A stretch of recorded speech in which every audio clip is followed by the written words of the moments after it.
Ada beberapa tabiat di bulan puasa dalam diri kita. Ada tabiat yang semua orang pun buat, ada tabiat yang korang je yang tahu. Korang yang mana satu? Hari ni saya akan present pada korang 5 tabiat di bulan puasa dan cara untuk menangani tabiat tersebut. Belum subscribe lagi? Subscribe sekarang. Click on the bell. Tarawih imam 21 rakaat, tapi kita cuma buat 5 rakaat. Ini berlaku kepada 65% Muslim dekat Malaysia. Imam kat surau korang buat 21 rakaat sebelum moreh, tapi korang buat 5 rakaat. Lepas tu caw ke belakang. Sebelum moreh korang letup motor pakai mercun ketupat kat belakang surau Al-Muhajirin. Lagi 35% buat macam mana? 35% tu terus tak datang tarawih. Datang masa moreh je. Ahli surau korang tengok geram je. Aku dapat budak-budak ni, aku sunatkan kau. Lebih yang sunat tu aku buat hiasan moreh. Tarawih plus witir standard yang paling lama dekat dalam Malaysia yang biasa kita dengar adalah 21 rakaat. Korang rasa berapa lama nak siapkan sampai rakaat ke 21? Jawapan dia adalah 7 jam setengah. Lepas sahur baru siap. Sebab tu orang lagi cepat. Tapi bukan salah siapa-siapa, sebab kalau korang cek balik rutin seharian, korang sahur dan ada yang straight je kerja. Kalau dah nama kerja memang penat lah. Kalau tak penat tenaga, penat kepala otak. Masa nak rehat pun pukul 1 sampai pukul 2 je. Tu pun kalau ada dapat rehat. Kalau rehat dengan cahaya awam nun, dapatlah 30 minit. Itu pun kau dapat 30 minit. Silap-silap tak dapat langsung. So nampak kan? Sekejap je rehat.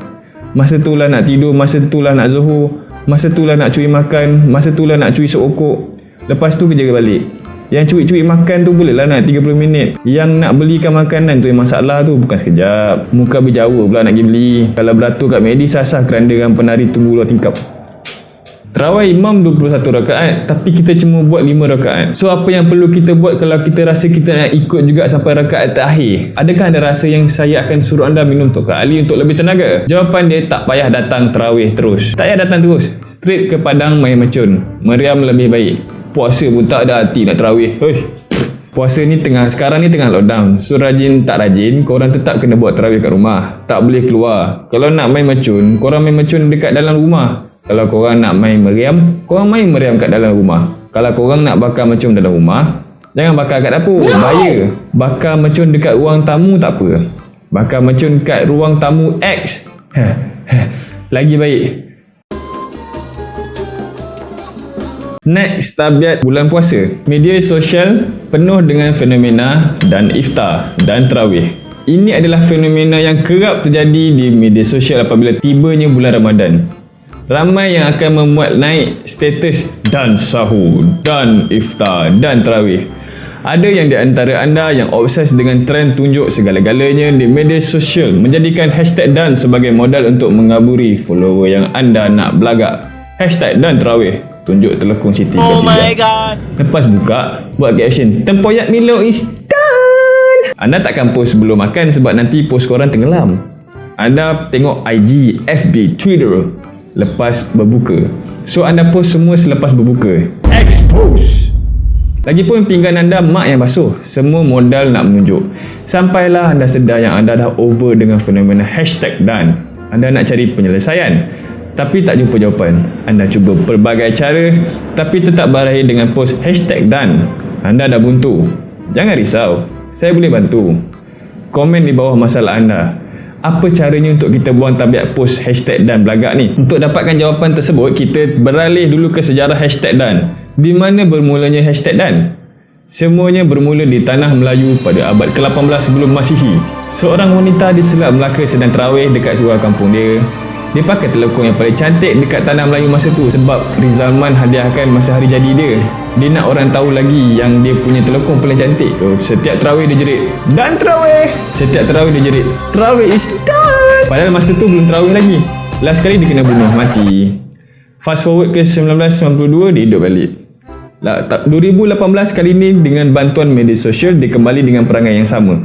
Sebab kan kali ni dia beli telekung, dia tak mampu beli telekung Rizalman. So dia beli telekung Siti Khadijah sebab mak teringin nak pakai telekung Siti Khadijah. And sekarang kelahiran semula dia dah tak perlu jerit. Semua orang menerima pakai caption bangga diri sebab semua orang pun sama. Jadi semua ikut. The end. Inilah sejarah dia. Apa puncanya semua orang pun nak buat fenomena dan ni?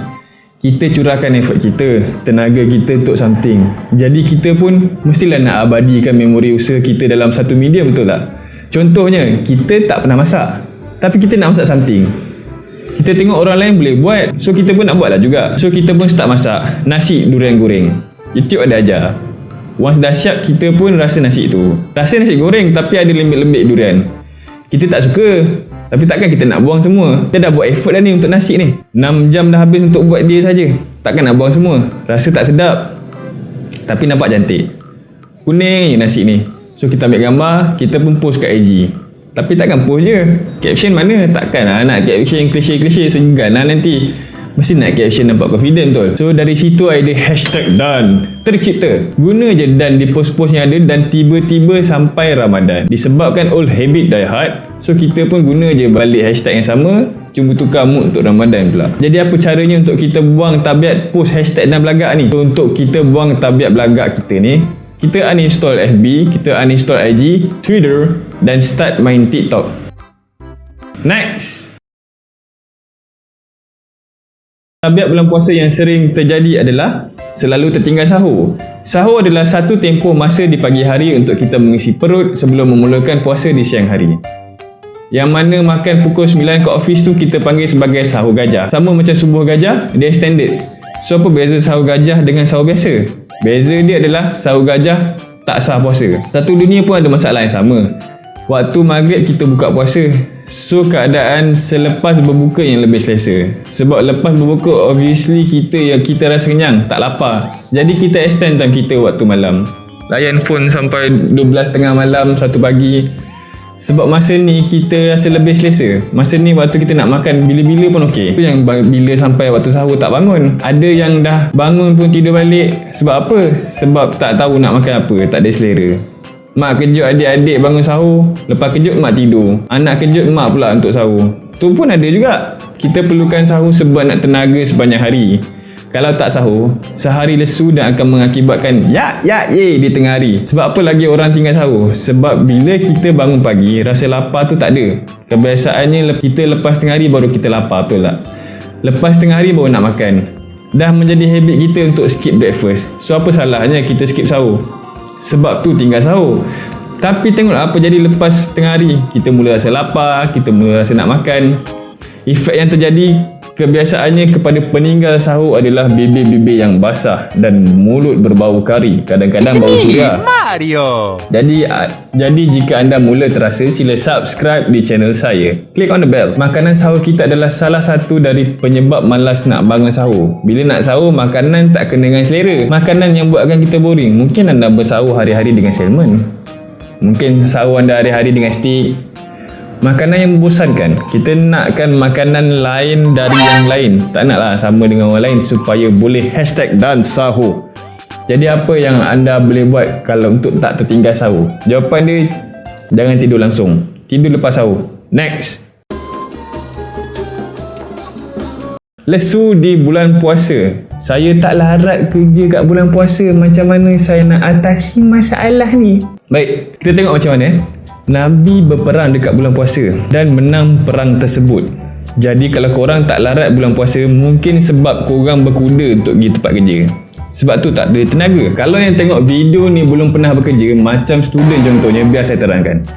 Orang yang bekerja sekarang ni selalunya tak ada masa sangat nak exercise. Sebab sepanjang masa sibuk dengan kerja, rutin yang sama bertahun-tahun, umur yang bekerja selalunya average 30 ke atas. So kita pun boleh imagine purata tahap kesihatan orang yang kerja macam mana. Sebab tu bila bulan puasa, time rehat semua nak tidur. Macam saya cakap, kerja kalau tak penat badan, penat kepala otak. Yang guna kepala otak tu yang lesu seharian nanti. Kita kat Malaysia ni ada macam-macam profession.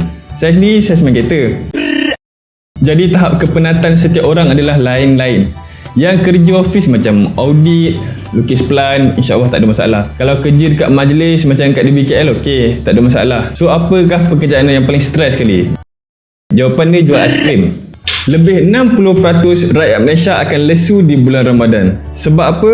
Sebab 40% lagi bukan Islam. Macam mana untuk kita atasi masalah tak larat kerja kat bulan puasa ni? Berhenti terus kerja, tidur je kat rumah. Next. Tak boleh stop main mercun. Jadi macam mana untuk kita berhenti main dengan mercun? Ini adalah soalan daripada orang yang obses dengan mercun. Bulan Ramadan atau Syawal hanya sebulan dalam setahun. Masa untuk kita sampai ke Ramadan adalah satu jangka masa yang sangat lama. Sebab tu rata-rata rakyat Malaysia ni bermain dengan mercun. Kita tak naklah kalah dengan Deepavali ke dengan Tahun Baru Cina. So macam mana untuk kita berhenti main mercun? Jawapan dia, tukar kepada mercun pop. Jadi ini adalah 5 tabiat di bulan puasa dan cara untuk menangani tabiat tersebut. Adakah ia membantu? Komen di bawah. Subscribe sekarang, klik loceng. Jumpa lagi. Thank you.